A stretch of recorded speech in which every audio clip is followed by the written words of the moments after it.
Quoi ? Un contrat en amour ? Mais pourquoi faire ? On s'aime, c'est tout. C'est ce qu'on entend le plus souvent.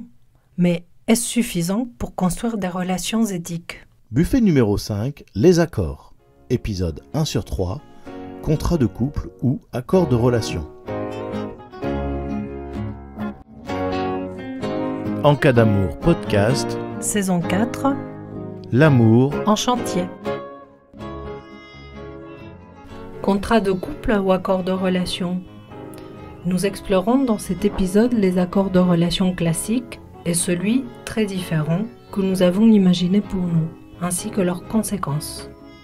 Comment concilier engagement et liberté ?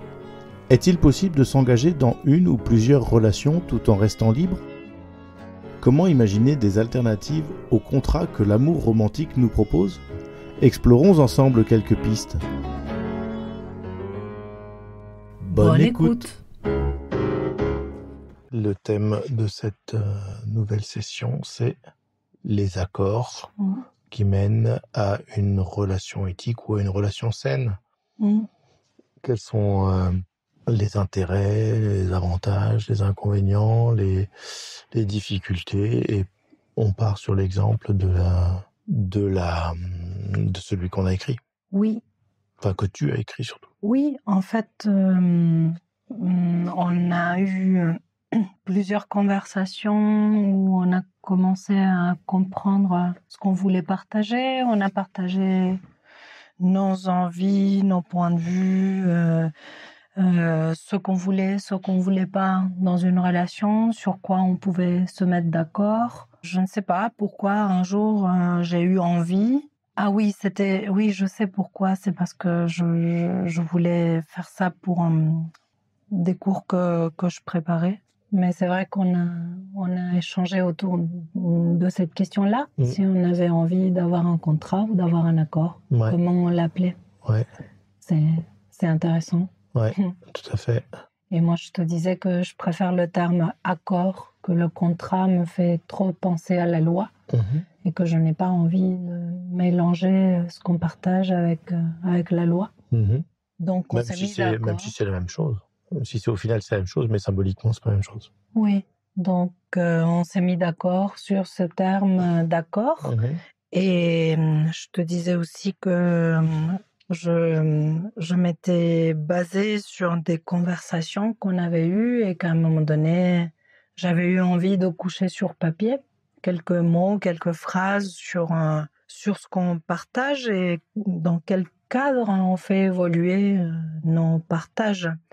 Parce que on ne pouvait pas partir sur un modèle préécrit, préétabli, étant donné qu'on refuse de fonctionner selon un modèle classique, avec des clauses de modèle classique, et qu'on dit qu'on est en relation, mais pas en couple. Donc, il fallait pouvoir comprendre un peu ce qu'on partageait. Et aussi, je pense que c'était un besoin de faire la part des choses entre ce qu'on partage et quelque chose qui serait tout léger et pas engagé.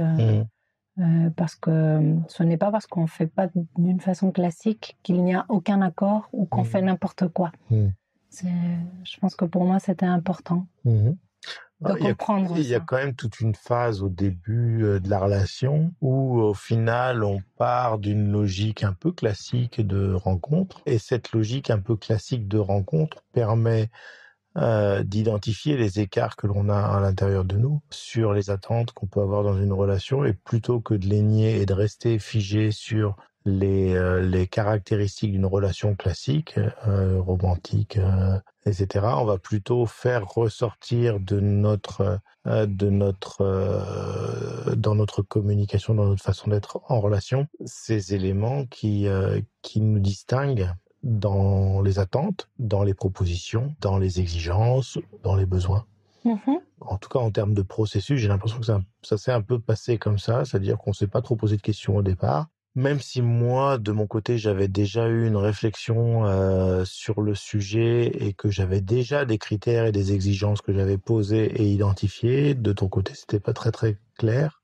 Et tu t'es dit, découvrons ce qui va venir avant de savoir quel format ça allait prendre. Moi, tout ce que je savais, c'est que ce que j'avais essayé n'avait pas fonctionné pour moi. Donc, je pense que j'étais dans une grande ouverture à écouter autre chose, surtout si ça me semblait à la fois cohérent et attirant, ce qui a été le cas. Je ne savais pas trop, je n'avais pas besoin d'éclaircir ça tout de suite non plus. Je pense qu'on s'est laissé le temps oui, je pense que je pense même que c'est quelque chose qui me paraît indispensable au début d'une relation. Ça sert à rien de se mettre tout de suite. Je pense qu'il y a des choses de base sur lesquelles on peut se mettre d'accord tout de suite, qui peut être la fréquence, par exemple. Des choses de base pragmatiques, tu vois, c'est qu'on se voit régulièrement, pas régulièrement. C'est suffisant, pas suffisant, est-ce que ça te va pas, et ça pose tout de suite déjà les choses sur est-ce que je peux répondre à ton besoin avant de rentrer dans d'autres choses, tu vois, dans l'immédiat. Est-ce que ce que l'on fait c'est juste un plan cul, est-ce que c'est ce que l'on fait c'est une relation complète, qu'est-ce qu'on veut y mettre dedans, quoi. On sait pas trop au départ, donc on va plutôt tâtonner et modifier au fur et à mesure qu'on se connaît. Oui, je voulais ajouter à ce que tu as dit. Je suis d'accord avec tout ce que tu as énoncé, mais je voulais rebondir sur la question du fait qu'on ne peut pas savoir ce qu'on a envie de partager. Ça a l'air d'une évidence, mais si on ne connaît pas la personne, on ne peut pas savoir ce qu'on a envie de partager ou pas. Et il y a des détails très concrets, très bêtes. Moi, j'aurais pas envie de dormir avec une personne qui ronfle énormément. C'est pas que je n'aurais pas envie, c'est que je ne pourrais pas. Ça ne sera pas possible dans une relation, ça. Donc, il y a tout un tas de choses qu'on ne connaît pas de la personne, qui peuvent être aussi bêtes et concrets que ce détail-là. À partir de ça, il faut affiner petit à petit ce qu'on a envie de partager. On peut, je pense à un exemple de quelque chose qui m'est arrivé dans une relation. J'avais envie de voir cette personne-là, mais au bout de 3-4 heures, j'étais fatiguée de la personne, de l'échange, etc. Et ça, pour moi, ce n'était pas un signe du fait que je ne voulais pas le voir, mais que la durée possible de cette relation-là, c'était celle-là. On se rencontrait pour quelque chose de précis. Une fois qu'on l'avait fait, je n'avais plus envie, ou j'étais fatiguée, ou les deux.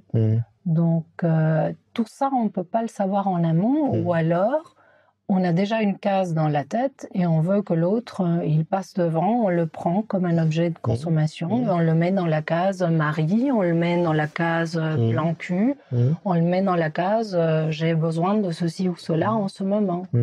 Et pour moi, dans ce cas-là, on n'est pas vraiment en relation avec l'autre. Ça a tout l'air d'une relation, mais pour moi, ça ne l'est pas. Je pense quand même qu'il y a des éléments sur lesquels, quand on se connaît un petit peu, il y a des choses qui sont quand même faciles à identifier et à poser sur la table, tu vois. Quand on commence une relation, on va se dire, par exemple, moi, je fais du tango, voilà, tous les jeudis, à Blois, ou alors je fais une activité X à tel endroit et j'ai besoin d'y aller une fois par mois, un week-end par mois, etc. C'est des choses qui sont dites. Alors, est-ce que c'est des exigences ou pas? Je sais pas, mais il y a des choses qui peuvent changer. Mais ça, c'est la réalité quand on commence la relation. Oui, il faut connaître la réalité des circonstances de l'autre. C'est ça. Où est-ce qu'il habite? Il a des enfants. Les enfants, ils sont en bas âge. Il travaille beaucoup, pas beaucoup. D'autres relations ou pas? D'autres relations ou pas, les moyens financiers de se déplacer ou pas, parce qu'il y a l'envie de partager des choses et il y a aussi les moyens, surtout quand on arrive à nos âges avec des vies déjà construites, des obligations, des enfants, des obligations familiales, professionnelles, etc. Donc il faut composer avec tout ça et moi j'aime cette idée de essayer de prendre l'autre en entier là où il en est et pas juste les aspects qui nous plaisent. Je ne peux pas aller vers une relation avec quelqu'un qui me dit être non exclusif, nier l'existence de ces autres relations. Pour moi, ça serait un manque de respect important. Dans la logique de la mise en place d'une relation, on ne sait pas si cette relation va être durable, pas durable, si on va se plaire, pas se plaire. Mais ce qui est sûr, c'est que plus on en cache notre vie, et moins il y a de chances pour qu'on se rencontre au final, et qu'on soit en vérité dans la relation, et qu'on soit dans le lien vraiment avec la personne. Ce qui fait que nécessairement, à un moment ou à un autre, l'élaboration d'un accord entre les deux personnes de la relation, ça tombe sous le sens quasiment. Oui, et soit il est implicite, soit il est explicite. Et ça peut bien marcher, un accord implicite. Je sais pas. On a eu une sorte d'accord implicite. C'était basé sur des conversations qu'on avait eues, mais il n'y avait rien de très clair. Et puis un jour, voilà, cette envie de coucher sur papier un peu un résumé de nos conversations m'est venue et je l'ai fait. Sauf que nous, on l'a fait instinctivement, et que dans l'absolu, c'est bien que si on veut construire une relation saine, on se base pas sur l'implicite, parce que c'est pas forcément ce qu'il y a de plus facile à vivre non plus. Oui, je suis d'accord, mais je pense qu'il y a besoin d'un temps de flou, le temps de se connaître. Ouais, tout à Sinon, fait, on protocolise trop et il y a ce risque de vouloir mettre l'autre dans une case avant de découvrir vraiment ce que j'ai envie de partager. Imagine qu'on se dit trop tôt qu'on a envie de partager tout un tas de choses ou d'habiter ensemble, par exemple, dans un cas vraiment qui pousse loin très vite. Et après, tu te rends compte que tu n'as pas les mêmes habitudes de sommeil, pas les mêmes habitudes alimentaires. Ça a l'air bête, mais ce sont des choses qui comptent. Et que tu ne peux pas partager agréablement ton espace avec cette personne-là.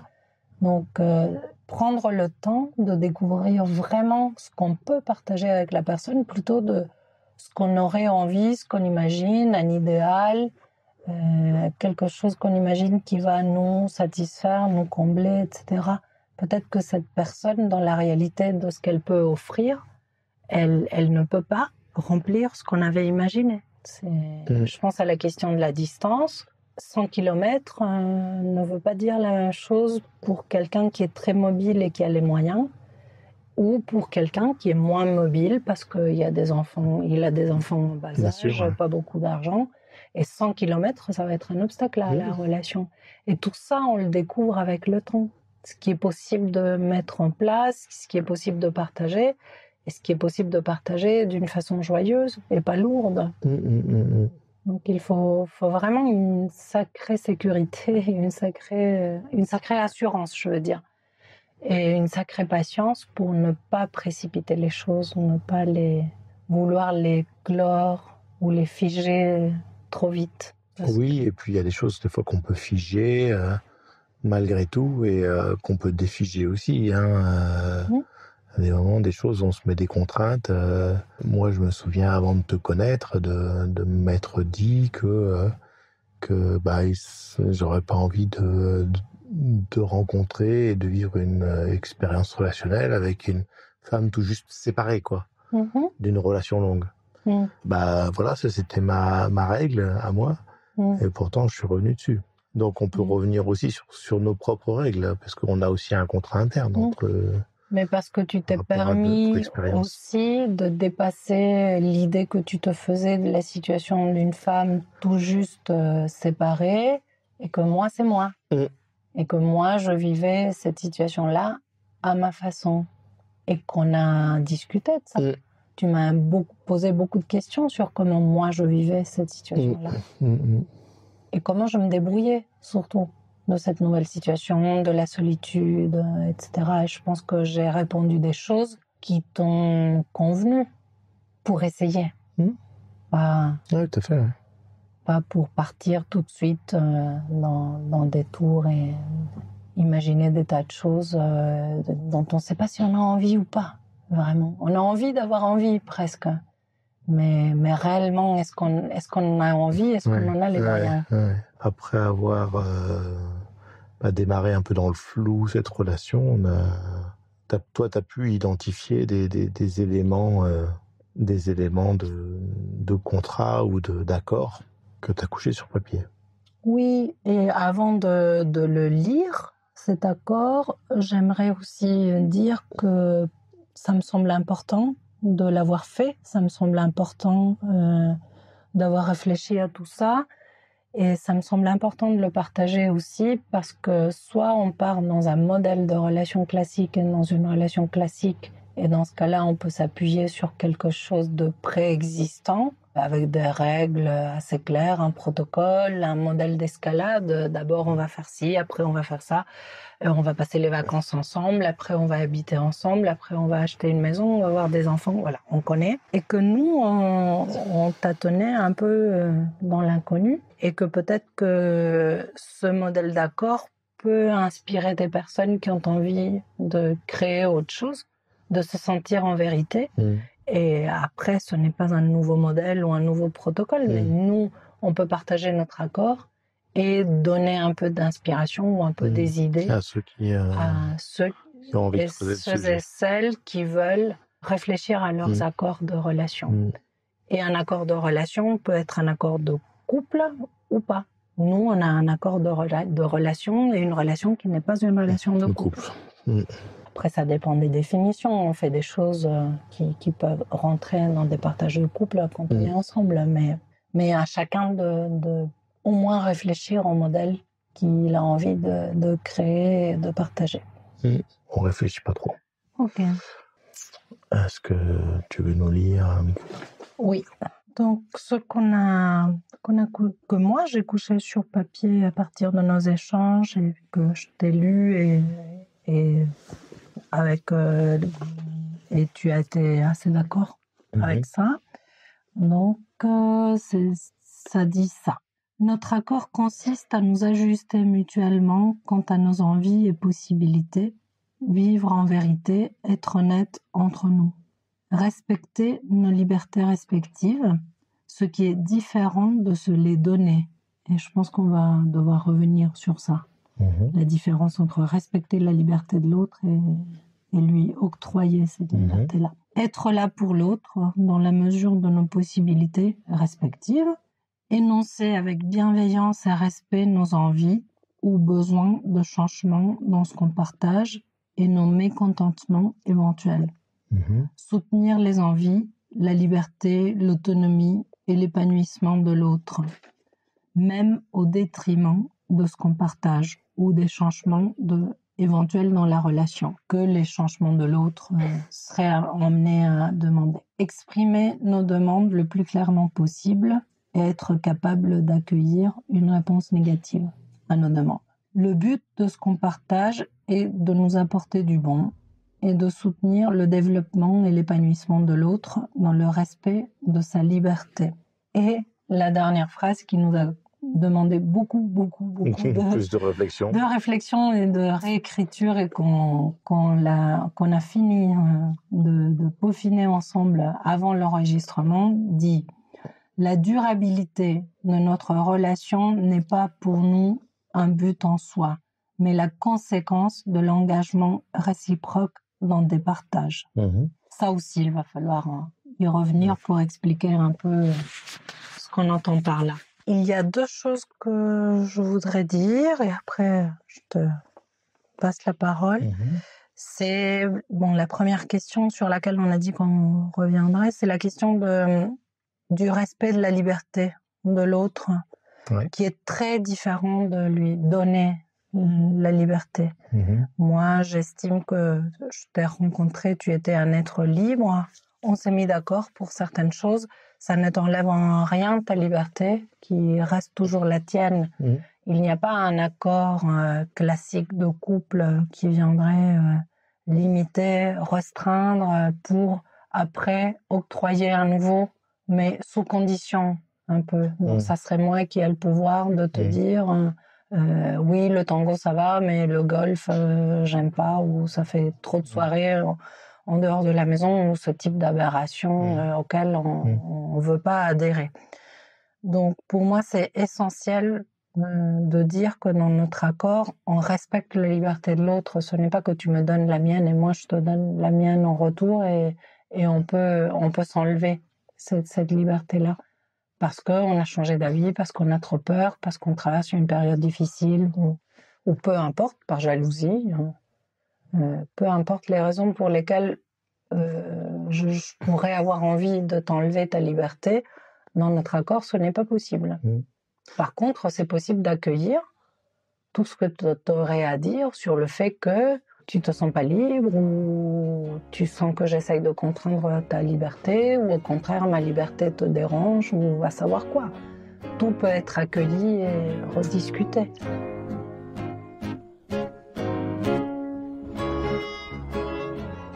Ce premier épisode est désormais terminé et nous aide à poser les premières bases de réflexion.